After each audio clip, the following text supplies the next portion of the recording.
Hey beauties, welcome back to my channel. Today I'm going to be doing a review and demonstration using the new let me correct myself, Viseart. I was doing so well at remembering it's Viseart and then of course I start filming and I mess it up. But this is the Grand Pro Volume 1. This was just released. It is limited edition, and by limited I mean I do believe they only made like 3,000 of them. As of today, it is still available on the Muse Beauty Pro website. It will run you $175 unless you have the pro discount, and that I think it's like $140. Mama doesn't have that discount. But let's look at the palette. On the inside of the box, you do get this sleeve. I don't have it in the sleeve because it's hard for me to pull out with my right hand. I still don't have like the strength in that arm. I can do my makeup and stuff, but some things just like, it's just difficult. So the palette actually is housed inside of here, and this is like, has a little bit of texture to it. Really, really nice. And then the palette in of itself, if you are familiar with their Theory palettes, this is the same kind of texture. So it has that like fold open, see, arm problems. This is what the inside looks like. You do get a mirror and then this plastic thing that kind of gets on my nerves, but it does protect the mirror. And then these are the shades here. You get 24 brand new shades, all matte, and then 6 that were previously in other palettes that I think were just like most loved shades. All of these colors are magnetized, so if you have any of the Theory palettes, these you can take in and out. So if you wanted to add some of your shimmers from your Theory palettes, you can put them in here and vice versa. I don't do that kind of thing. I like for everything to stay all in one, but they don't make refills.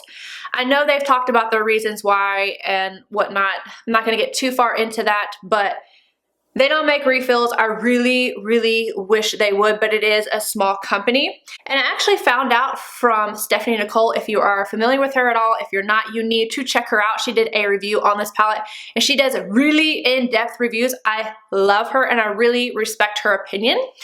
She noted that all of these, some people were like, you know, there's a lot of light shades. When I'm looking at the palette, it doesn't look nearly as washed out as I feel like it does on camera or in pictures. In person, I don't feel like they're as light as they look on social media or anywhere else. But each row has its own undertone, so they're meant to go across. You can get one cohesive undertone kind of eye look, which I thought was really neat. In this tutorial, these 2 shades really spoke to me. I was like, I don't know why, but I really stayed right here. I wanted that color and that pink to go right hand in hand. I think they worked out pretty well personally. I'm going to go ahead and get into the swatches of this palette, and then I'm going to talk about whether or not I feel like it is worth the price, who should or maybe should not get it, and a little bit of some comparisons. So let's go ahead and start off with row 1. These don't have shade names, so it's just going to be rows. Here is row 1. Then we have row 2 with that amazing like baby puke color. I love it. Row 3. Row 4. And lastly, row 5. All right, so I want to talk about some comparisons kind of. For me, when I saw the pictures of this palette, I kind of thought, you know what, even if they are 30 shades, 24 being new, I still feel like I have these colors because I have a lot of the 12 pan matte shadows. And now having the palette in my hands, I definitely still feel that that is true. If you have the majority of the matte pan, like the 12 pan palettes, these are $80. Again, the 30 pan is $175.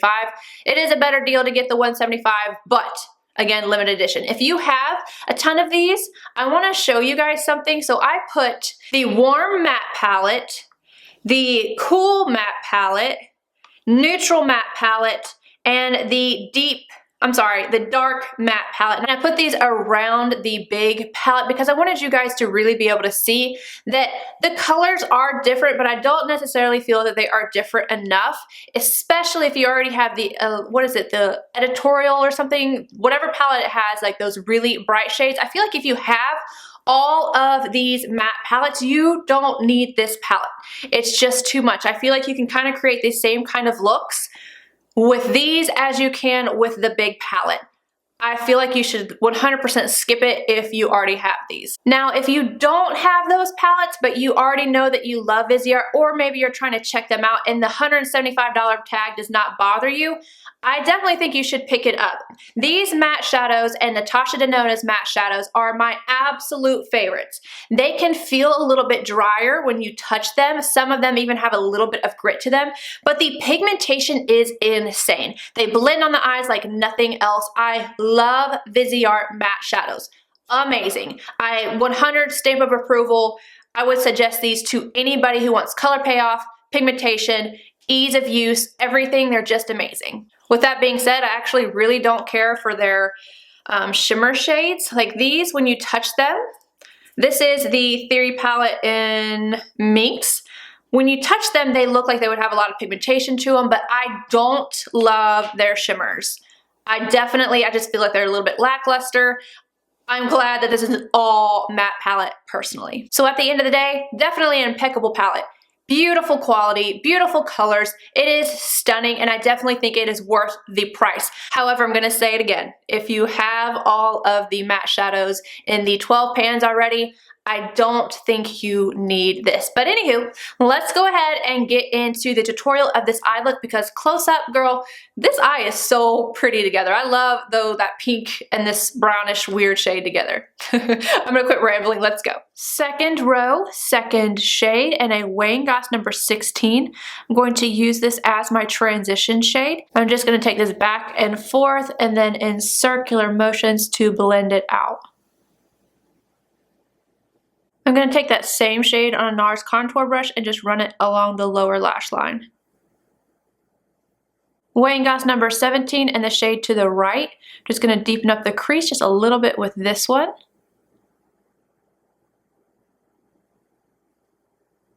MAC 217 and the same row, second to the last. I'm going to pop this all over the lid and also blend it upward into the crease.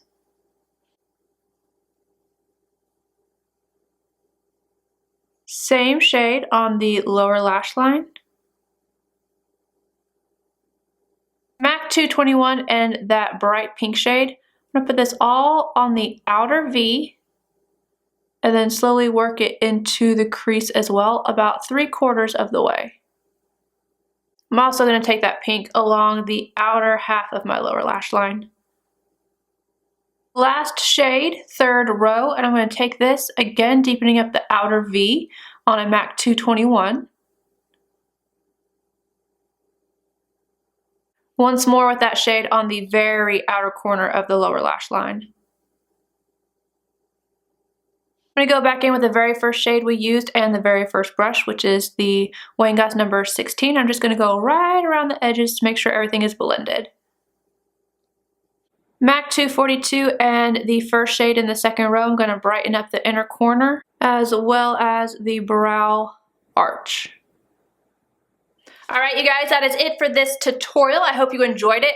All I did was add on a little bit of brown liner and then mascara and doe on the lips. Everything else will be listed down below. I hope you guys enjoyed this. If you did, please give me a thumbs up, subscribe, subscribe if you're not already, and I'll see you guys in my next video. Bye guys.